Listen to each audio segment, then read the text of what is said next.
말씀부터 열왕기는 큰 전환점을 맞게 됩니다. 바로 이스라엘의 분열 왕국의 시대에 대한 이야기가 12장부터 전개되기 때문에 그렇습니다.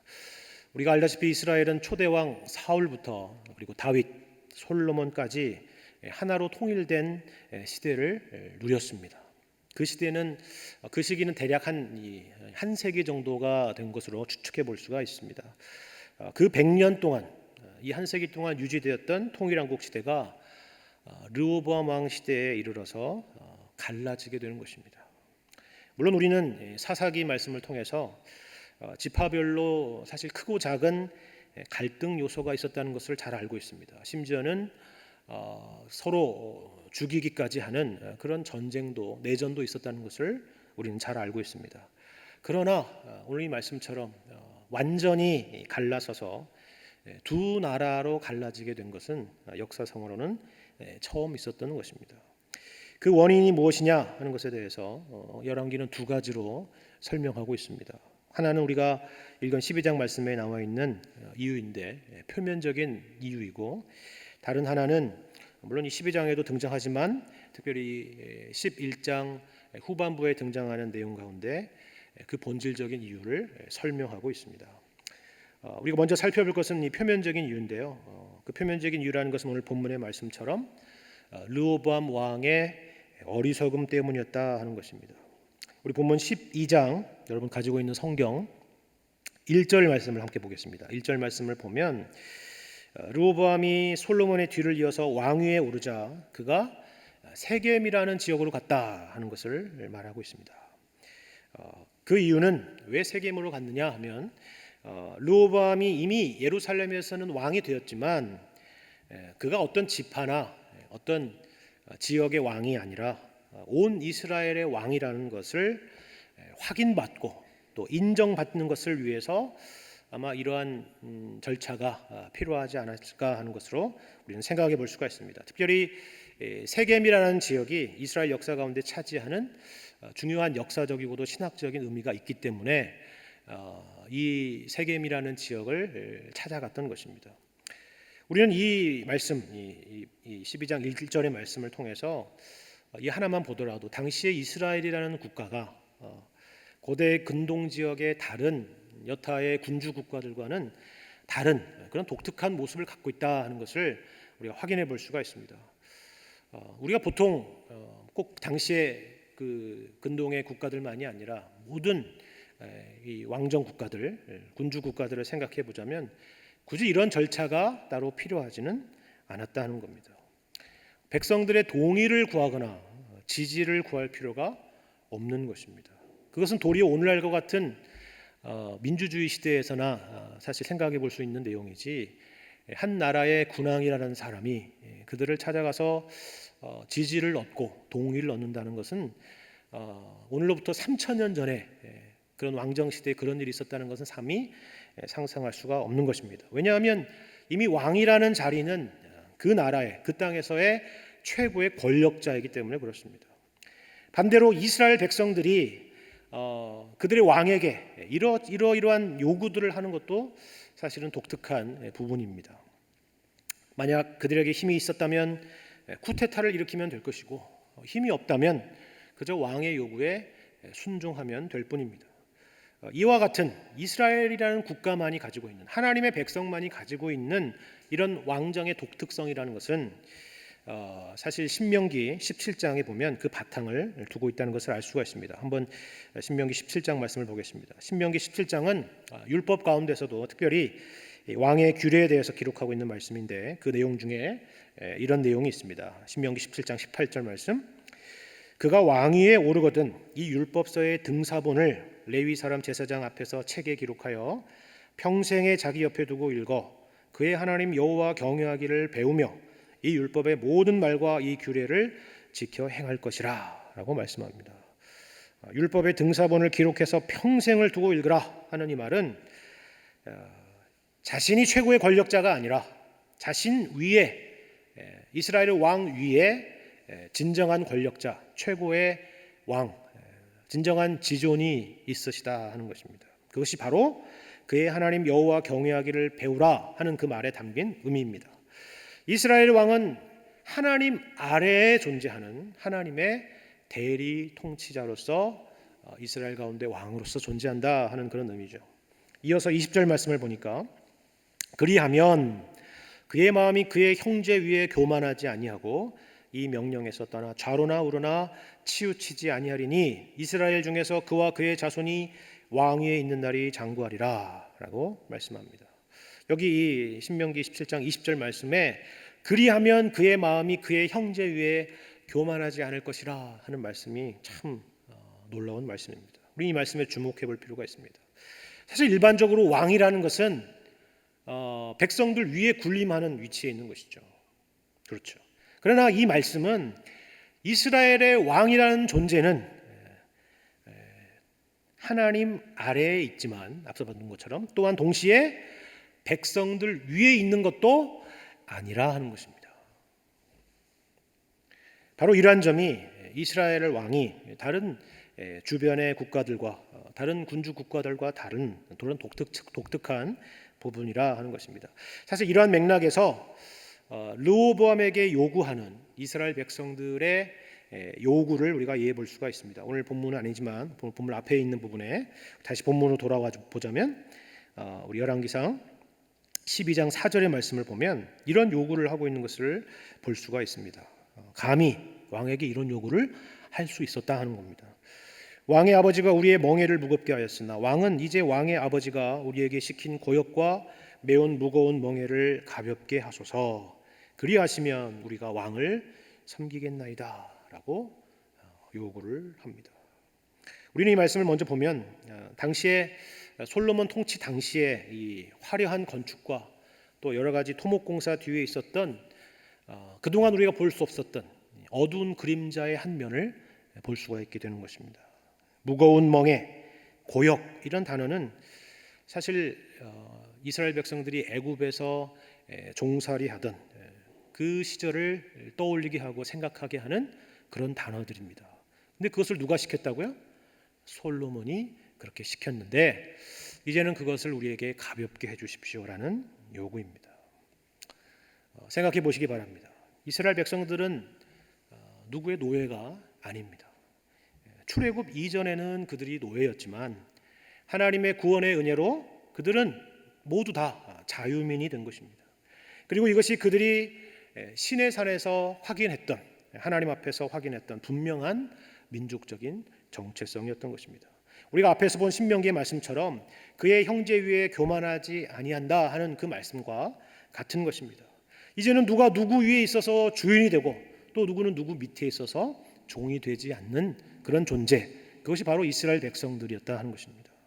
그것이 심지어 왕이라 할지라도 그것은 마찬가지였다 하는 겁니다. 물론 이들의 요구는 그냥 문자 그대로 볼 것이 아니라 우리도 항상 어떤 정치인들에게 정치적인 요구를 할 때는 어떤 작은 것이라도 과장하게 되기 마련이죠. 그와 마찬가지로 어떤 정치적인 목적을 달성하기 위한 과장이 들어간 것이라고도 우리가 볼 수가 있습니다. 그러나 그들의 요구가 단순히 부풀려진 과장만은 아니었으리라 하는 것을 우리가 생각해 볼 수 있는 것은 그 이후에 르호보암이 이 문제를 심각하게 다루었다는 것을 보면 알 수가 있는 부분입니다. 르호보암은 일단 그들을 물려보내고 3일 뒤에 이 문제에 대한 그들의 요구에 대한 답을 주기로 약속을 하고 백성들을 돌려보냅니다. 그리고 크게 여러분이 잘 알다시피 두 참모 그룹에게 이 문제를 상의하게 됩니다. 첫 번째 그 그룹은 6절에 나와 있는 것과 같습니다.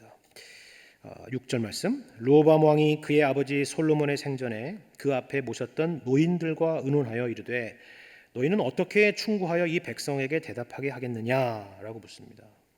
여기서 단지 노인들이라 하지 않고 단지 어떤 원로들이라 하지 않고 솔로몬 생전에 그 앞에 모셨던 노인들이라는 표현을 여러분이 주목할 필요가 있습니다.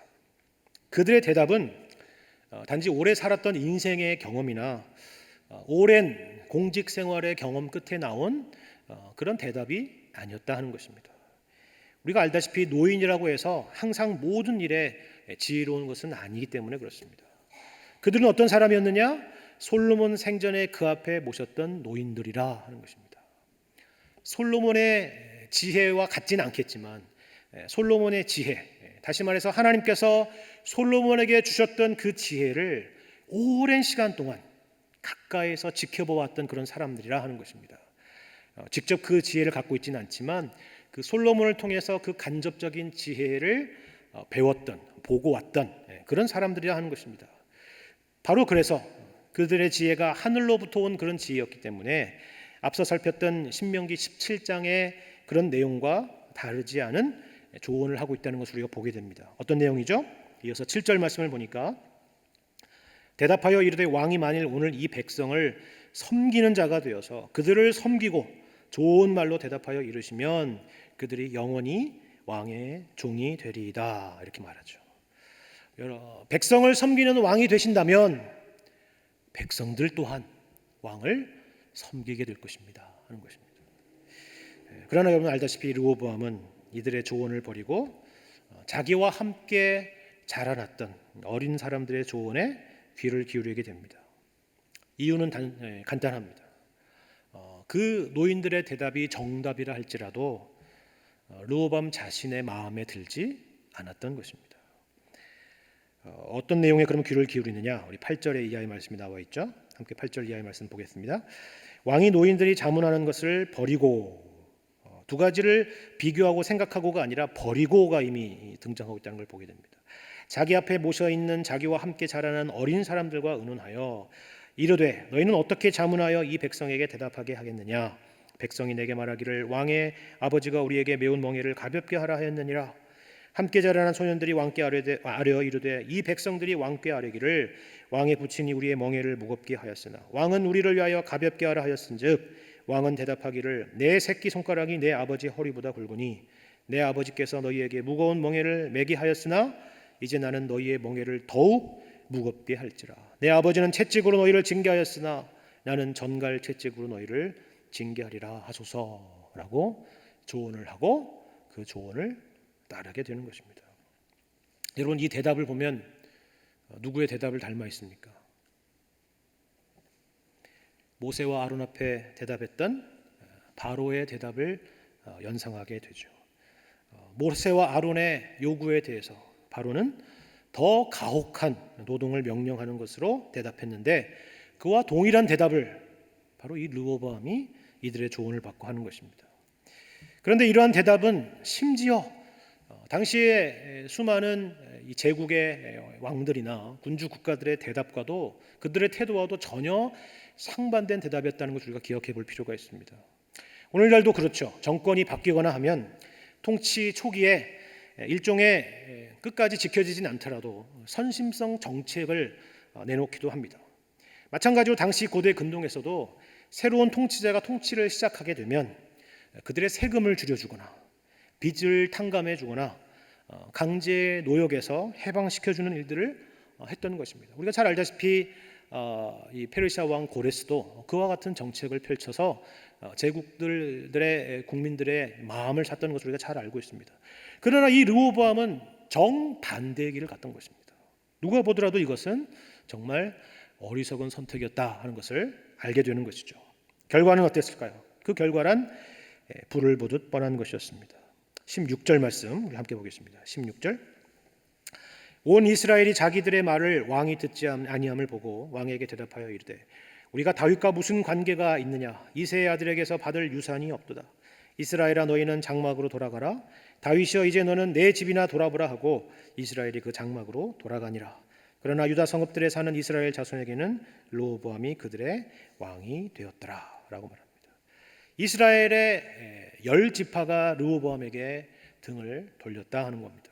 그리고 르호보암은 다만 남은 지파 2지파의 왕이 되었다 하는 이야기입니다. 그런데 이러한 르호보암의 어리석은 선택은 여기서 그치지 않았다라고 말하죠. 18절의 말씀에 르호보암 왕이 역군의 감독 아도람을 보냈더니 온 이스라엘이 그를 돌로 쳐 죽인지라. 르호보암 왕이 급히 수레에 올라 예루살렘으로 도망하였더라 합니다. 이 문제를 해결하기 위해서 이렇게 갈라져 버린 나라를 회복하기 위해서 솔로몬 시대부터 북쪽 지역의 역군의 감독이었던 아도람을 보냈다는 것입니다. 외교적인 해결을 위해서 특사로 보냈는지 아니면 반대로 그들을 강압적으로 누르기 위해서 항복시키기 위해서 그를 보냈는지는 알 수 없지만 그 어떠한 경우를 생각하더라도 이것은 굉장히 어리석은 선택이었고 이것은 실패할 수밖에 없는 전략이었던 것입니다. 그래서 그 결과는 19절 이하의 말씀에 이에 이스라엘이 다윗의 집을 배반하여 오늘까지 이르렀더라. 온 이스라엘이 여로보암이 돌아왔다 함을 듣고 사람을 보내 그를 공회로 청하여 온 이스라엘의 왕으로 삼았으니 유다 지파 외에는 다윗의 집을 따르는 자가 없으니라 라고 말합니다. 그저 열 지파가 감정적으로 마음을 돌려서 배반한 것이 아니라 이제 앞으로 우리는 르호보암을 협조하지 않겠다 그런 정도의 문제가 아니라 그 열 지파의 마음이 한 마음이 되어서 새로운 왕 여로보암을 왕으로 세웠다 하는 것입니다. 전혀 다른 두 나라가 생긴 것입니다. 우리나라도 해방 이후에 오늘날까지 그렇게 될 거라고 생각한 사람은 아무도 없었던 것과 같은 것입니다. 그러나 정권이 세워졌고 왕이 세워진 것입니다. 그리고 그 뒤로는 우리가 알다시피 끝내 역사적으로 끝까지 통일 국가가 되지 못했다는 것을 우리가 잘 알고 있습니다. 원인이 무엇이라고요? 앞서 계속 살펴봤던 것처럼 이 르호보암의 어리석은 판단, 어리석은 결정 때문이었던 것입니다. 세겜에서 왕으로 인정받으려 했던 일, 원로들의 조언을 듣지 않고 자기와 함께 자랐던 어린 사람들의 말을 들었던 일, 자신을 떠난 열 지파들을 돌이키기 위해서 역군의 감독 아도람을 보낸 일, 이 모든 것이 잘못된 결정이고 어리석은 결정이었다 하는 것이죠. 여러분 같으면 잘하겠죠. 이렇게 판단하지 않겠죠. 그런 이야기를 하려는 것이 아닙니다. 재미있는 것은 오늘 본문의 12장의 말씀에는 이러한 일들이 있었지만 이것이 그들이 분열되게 되는 원인이라고 말하는 것 같지만 이것이 궁극적인 원인이라고 말하지 않고 도리어 더 근본적인 원인이 있었다고 말씀하고 있다 하는 점입니다. 우리는 이 점을 생각해 볼 필요가 있습니다. 어떤 것일까요? 15절 말씀을 여러분 주목해 보시기 바랍니다. 15절에 이렇게 말씀합니다. 왕이 이같이 백성의 말을 듣지 아니하였으니 이 일은 르호보암이 지혜가 없어서가 아니라 이 일은 여호와께로 말미암아 난 것이라. 그렇죠. 여호와께서 전에 실로 사람 아히야로 느밧의 아들 여로보암에게 하신 말씀을 이루게 하심이더라 하는 것입니다. 이것은 단지 르호보암의 어리석은 선택이나 결정 때문이 아니라 하는 것입니다. 더 근본적인 원인이 있었는데 그것은 하나님께서 그렇게 하시기로 하셨기 때문이라 하는 겁니다. 그리고 이에 대한 예언은 선지자 아히야가 여로보암에게 하신 말씀을 이루려 했다 하는 것입니다. 그러면 이 의미를 생각하기에 앞서서 어떤 내용이었느냐라는 것을 생각해 볼 필요가 있겠죠. 그 내용이 오늘 본문의 바로 앞장 11장에 있습니다. 이것이 근본적인 원인이었다 하는 것입니다. 우리 11장 말씀 함께 보겠습니다. 11장 29절 말씀부터 제가 읽겠습니다.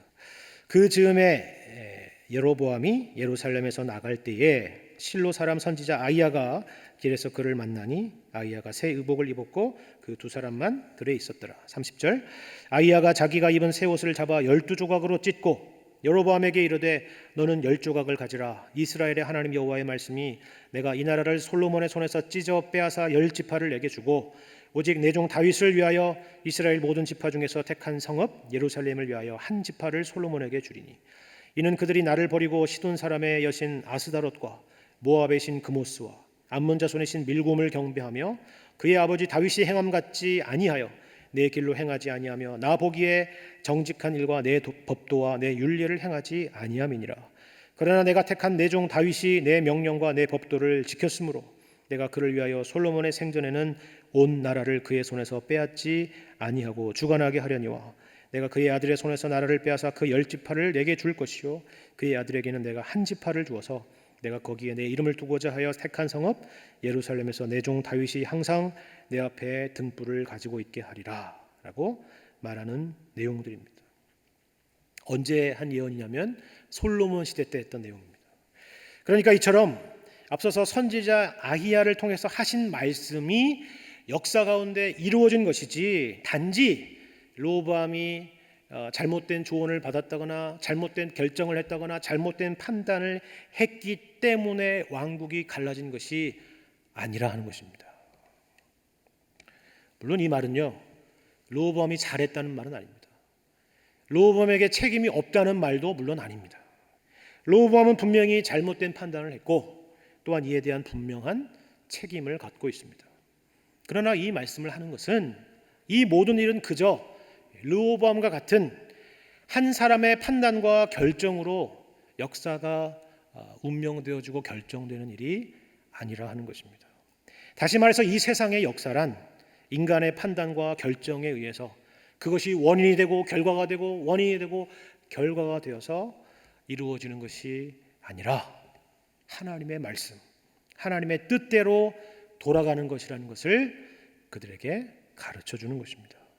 그렇기 때문에 우리가 관심과 초점과 목적을 두어야 되는 우선순위는 눈에 보이는 어떤 현상이 아니라 하나님의 일하고심, 하나님께서 말씀하시는 그 말씀의 내용, 하나님의 목적이 무엇이며 하나님의 의지가 무엇인가 하는 것에 있어야 한다 하는 것입니다.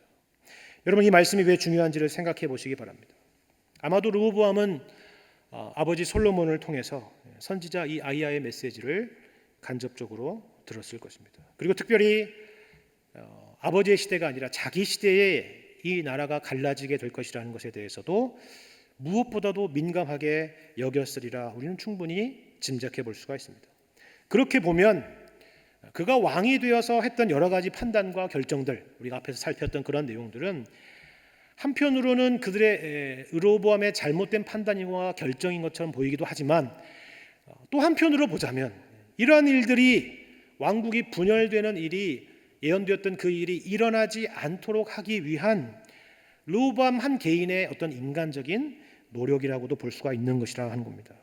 생각해 보죠. 예루살렘에서 왕이 되었는데 선왕들과 달리 굳이 북쪽 지파들의 호의를 얻기 위해서 세겜으로 향한 것은 이 나라가 분열되지 않도록 하기 위한 일종의 자신을 낮춘 그런 행위라고도 볼 수도 있는 것입니다. 또 노인들의 조언을 따르지 않고 젊은이들, 자신의 동료들의 조언을 따른 것도 어떻게 보면 괜히 국민들에게 약한 모습을 보이지 않고 강한 모습을 보여서 이 나라가 흔들리지 않고 하나로 묶어지려고 하려고 하는 그런 인간적인 의도로라고도 볼 수도 있습니다. 역군의 감독 아도람, 그 사람을 그들에게 보낸 것도 아마 마찬가지일 것입니다. 그러나 이러한 르호보암의 모든 인간적인 노력들은 모두 허사로 끝나고 왕국은 결국 분열되고 만 것입니다. 왜 그렇다고요? 하나님이 그렇게 하시기로 하셨기 때문입니다. 여러분, 이런 말씀을 읽으면 여러분은 자연스럽게 어떤 생각이 드십니까? 이 말씀은 일종의 우리로 그러면 그저 운명론자로 살라는 말인가? 세상이 어차피 하나님의 뜻대로 그렇게 돌아갈 터이니 우리는 그저 손을 놓고 있으란 말인가? 어차피 세상은 하나님의 계획하신 대로 그렇게 돌아갈 때이기 때문에 우리가 할 일은 특별히 없다는 말인가? 우리는 자연스럽게 이런 생각이 드는 것이죠. 그런 의미입니까? 그렇지 않습니다. 절대로 그런 말이 아닙니다. 그것이 하나님께서 이스라엘 백성들에게 특별히 르호보암에게 하신 말씀의 목적이었다 그러면 사실 우리가 이 땅에 사실 숨쉬고 살아있을 이유가 전혀 없는 것입니다. 성경은 그런 의미로 하나님의 주권이나 하나님의 작정하심에 대해서 말하신 적이 없습니다. 우리가 앞서 읽었던 열왕기상 11장의 선지자 아이야의 예언을 다시 한번 생각해 보시기 바랍니다. 그리고 여러분 다시 한번 함께 읽었던 열왕기상 11장의 말씀의 아이야의 예언을 집에서 찬찬히 다시 한번 읽어보시기 바랍니다. 그 말씀의 핵심은 우리가 그저 표면적으로 이해하고 생각하는 것처럼 이스라엘의 결국은 두 왕국으로 갈라질 것이다 하는 그것을 그 역사적인 미래를 말하는 것에 목적이 있는 것이 아닙니다. 그것이 전혀 핵심이 아닙니다. 그런 미래에 될 일을 말해주는 것에 이 예언의 핵심이 있는 것이 아닙니다. 핵심은 그들의 마음이 하나님을 향하는 것입니다. 하나님을 사랑하는 것이고 그러므로 그분의 말씀에 순종하게 되기를 원하시는 것입니다. 주님이 왕국을 둘로 쪼개신다 하는 이 말씀은 바로 그러한 목적을 위한 하나의 수단인 것입니다. 하나님께서는 이스라엘 백성들을 돌이키기 위해서라면 둘이 아니라 몇 개로라도 그 나라를 쪼개실 수 있는 분이라 하는 겁니다. 심지어 이를 위해서 이스라엘은 나라 자체를 망하게 하실 수도 있는 분이십니다. 그것이 우리는 역사적으로 실제로 일어났다는 것을 잘 알고 있죠. 아이야 예언은 뒤에 이스라엘에 활동했던 수많은 선지자들의 예언으로, 그리고 두 왕국으로 분열되리라 하는 것은 두 나라가 완전히 망해서 포로로 끌려가게 되리라 하는 것으로 이스라엘 역사 가운데 확대되어서 성취되었던 것입니다. 북이스라엘이 아수르에 의해서 망하게 되고 남유다가 바벨론에 의해서 망한 것이 바로 그와 같은 것입니다. 역사적으로 그 예언자들이 말한 것처럼 그렇게 되느냐 되지 않느냐, 그 미래가 정말 그렇게 이루어지느냐 이루어지지 않느냐 하는 것이 중요한 것이 아니라, 그렇게 해서라도, 그렇게 나라를 쪼개고 망하게라도 해서라도 그들을 하나님께로 돌이키시기 위한 그 하나님의 열심을 그들이 볼 수 있었어야 한다 하는 것입니다. 그것이 바로 아이야가 예언했던 그 예언의 핵심이고, 이 말씀이 바로 이스라엘 백성들에게 그런 의미에서 절망을 안겨다주는 말씀이 아니라 하나님의 사랑을 가르쳐주는 말씀이며 그들의 회개를 촉구하는 말씀이 되는 것입니다. 그러나 우리는 이스라엘 백성들과 마찬가지로 관심이 다른 곳에 있죠.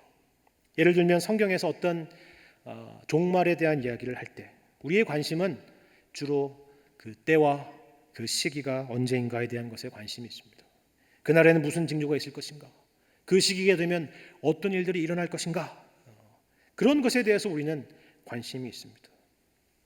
그리고 그러한 일들이 일어나면 우리는 어떻게 대처하면 되는가 하는 그런 것에 관심이 있습니다. 그러니까 무슨 그런 이단스러운 집회들이 열리면 사람들이 그렇게 많이 모이게 되는 것입니다. 그러나 성경의 관심은 뭐라고요? 전혀 그런 것들에 있는 것이 아닙니다. 이것을 아는 우리가 정신을 차리고 이 세상과 벗하며 짝하며 사랑하며 살지 않고 우리 주님을 사랑하며 주님의 명령과 약속에 믿음과 순종으로 반응하며 살아야 한다는 것, 바로 그것이 성경에서 우리에게 말하는 미래에 대해서, 종말에 대해서 말하는 중요한 이유인 것입니다. 그러나 그것을 설명하고 그것을 말씀하는 그런 자리에는 사람들이 별로 없고, 앞서 말씀드린 것처럼 앞으로 무슨 일이 일어날 것인가, 어떻게 대처할 것인가, 어떻게 살아야 될 것인가, 그런 것에 대해만 관심이 있다 하는 것입니다. 이런 맥락에서 오늘 본문에 우리가 후반부에 읽었던 21절 이하의 말씀은 사실 굉장히 중요한 의미가 있습니다. 우리 21절 말씀, 이하의 말씀 함께 보시기 바랍니다. 열왕기상 12장 21절 말씀. 르호보암이 예루살렘에 이르러 유다 온 족속과 베냐민 지파를 모으니 택한 용사가 18만 명이라. 이스라엘 족속과 싸워 나라를 회복하여 솔로몬의 아들 르호보암에게 돌리려 하더니 하나님의 말씀이 하나님의 사람 스마야에게 임하여 이르시되, 솔로몬의 아들 유다 왕 르호보암과 유다와 베냐민 온 족속과 또 그 남은 백성에게 말하여 이르기를, 여호와의 말씀이 너희는 올라가지 말라, 너희 형제 이스라엘 자손과 싸우지 말고 각기 집으로 돌아가라, 이 일이 나로 말미암아 난 것이라 하셨다 하라 하신지라. 그들이 여호와의 말씀을 듣고 그 말씀을 따라 돌아갔더라 말씀합니다. 르호보암이 여전히 정신을 못 차리죠. 이번에는 외교적인 방법이 아니라 군사적인 방법을 동원해서 통일 국가를 회복하려 했던 것입니다. 그런데 이번에는 하나님께서 그대로 버려두지 않으시고 선지자 스마야를 보내셔서 그렇게 하지 말라 하는 것입니다. 그리고 15절의 말씀처럼 다시 한번 이 일은 나로 말미암아 난 것이라 라고 가르쳐 주시죠.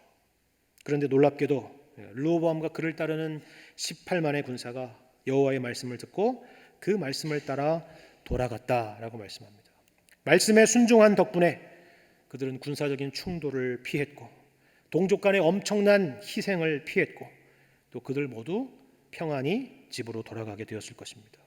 그리고 무엇보다 이 사건을 통해서, 이 일을 통해서 말씀의 순종함을 통해서 중요한 교훈을 얻었을 것입니다. 하나님께서 우리에게 요구하시는 일은 어떤 눈에 보이는 현상의 문제를 해결하는, 그것을 해결하려는 우리의 인간적인 어떤 노력들이 아닙니다.